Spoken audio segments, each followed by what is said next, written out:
प्रदेश की सबसे बहुप्रतिष्ठित सीट जो पोखरण की जो सीट है कांग्रेस की, उसकी घोषणा हो चुकी है। गाजी फकीर के जो बेटे हैं सालेह मोहम्मद, उनको यहाँ से एक बार फिर से मौका दिया गया है पोखरण से। वो हमारे साथ हैं, आज हम उनसे चर्चा करेंगे सीट को लेकर, क्या समीकरण रहेंगे उनकी जीत के और किस तरह का जो माहौल है इस बार उसको लेकर बात करेंगे। सबसे पहले तो सालेह मोहम्मद जी बहुत बहुत बधाई हो आपको। Thank you. जिस तरह का जो माहौल जो बताया जा रहा है प्रदेश के अंदर, जिस तरह की देखा जाए, आपको इसके लिए वापस एक बार मौका दिया गया, क्या लगता है आपको इस बार क्या रहेंगे समीकरण आपकी? देखो 5 साल का जो राजस्थान के अंदर कुशासन रहा है, राजस्थान की जनता पूरी परेशान है, काफ़ी तकलीफ़ें आई है जनता को, और जनता चुनाव का इंतज़ार कर रही थी जैसे कि। और जिस प्रकार से कांग्रेस पार्टी की लिस्टें निकली और लोग रात भर टीवी के सामने बैठे जब तक लिस्टें जारी नहीं हो रही थी, लोगों में बहुत बड़ा उत्साह है। क्योंकि जो 2008 से 2013 तक जो कांग्रेस पार्टी की सरकार थी, गहलोत सरकार थी, उसमें जो काम हुए थे तो लोगों की जो उम्मीदें थी इस सरकार से वो उम्मीदें पूरी नहीं कर पाई। इसलिए लोग चाहते हैं कि ये बदलाव होना चाहिए, परिवर्तन होना चाहिए। इसलिए पूरी राजस्थान की जनता मूड में है कि अब की बार परिवर्तन हो, और पोखरण की जनता भी परिवर्तन के मूड में है। अब आने वाली 7 दिनों को पता चलेगा।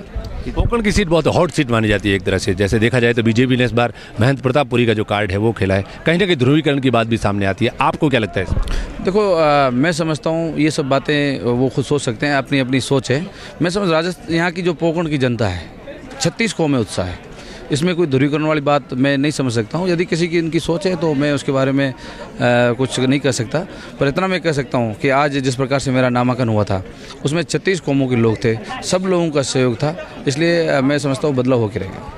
लेकिन जिस तरह की जो बातें जो उनकी तरफ से जो कही गई कि त्यागी आएंगे, योगी आएंगे, एक तरफ भोगी आएंगे, कहीं ना कहीं नहीं लगता आपको इस तरह से पोखरण की जो सीट है वो आरएसएस और बीजेपी ज़्यादा से ज़्यादा हॉट सीट मानती है इसको लेकर, तो आप अपनी जो जीत का जो समीकरण है उसको किस तरह से लेते हैं? देखो हम हमेशा विकास की बात करते हैं। आज जनता में क्या तकलीफ़ें हैं उस तकलीफ़ तक हम जाते हैं। इसलिए मैं कह रहा हूँ कि आज कोई भी आए, कोई चेहरा आए, मैं उनके बारे में कुछ नहीं करना चाहता। मैं इतना करना चाहता हूँ, हम हमेशा जो हमारा 5 साल का 2008 से 2013 तक जो हमारा काम रहा, उस काम से लोग संतुष्ट हैं। और हमने गरीब का, आम आदमी का, किसान का, व्यापारी का, सबका काम किया है।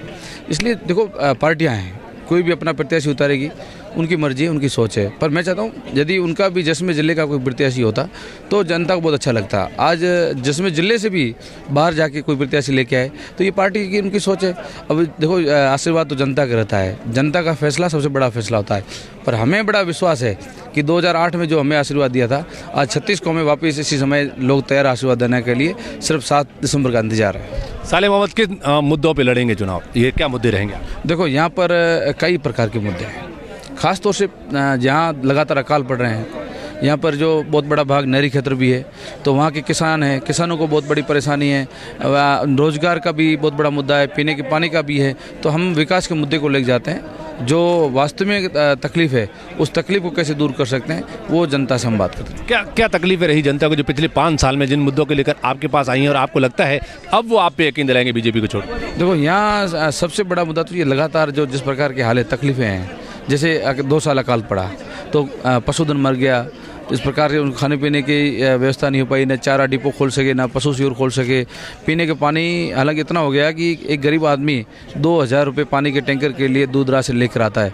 तो आज बच्चे पालने से मजबूर आदमी यदि 2000 पीने के पानी के लिए सरकार व्यवस्था नहीं कर सकती तो इससे ज़्यादा तकलीफ क्या हो सकती पीने के पानी के अलावा? तो सबसे बड़ी तकलीफ है। ऐसे कई मुद्दे हैं। आप स्कूलें बंद कर दी, यहाँ पर स्वास्थ्य की हालत देख लो, डॉक्टर नहीं है, कॉलेज देख लो वहाँ व्याख्याता नहीं है, स्कूलों में अध्यापक नहीं है। तो हालात सबके सामने पड़े हैं। तो ये सब चीज़ें हम जनता के सामने ले जा रहे हैं कि नई चीज़ इन्होंने 5 साल में कुछ की नहीं, इसने या तो नाम बदले या 4.5 साल सरकार सोई रही। क्या रहेगा मुद्दा सबसे बड़ा जो पोखरण को लेकर रहेगा?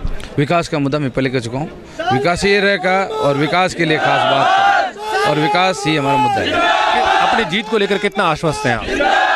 100% आश्वस्त हैं। 36 कौम पोखरण की मेरे साथ है। प्रदेश में जिस तरह का जो सर्वे आए हैं जिसमें कांग्रेस को बहुत ज़्यादा आगे बताया, आपका क्या समीकरण कहता है कांग्रेस?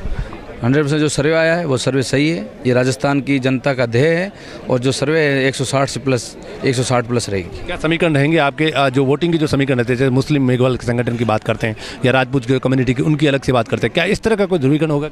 नहीं, हम 36 कौम की बात करते हैं। कोई समाज को जो लोग बांटते हैं उनकी सोच है।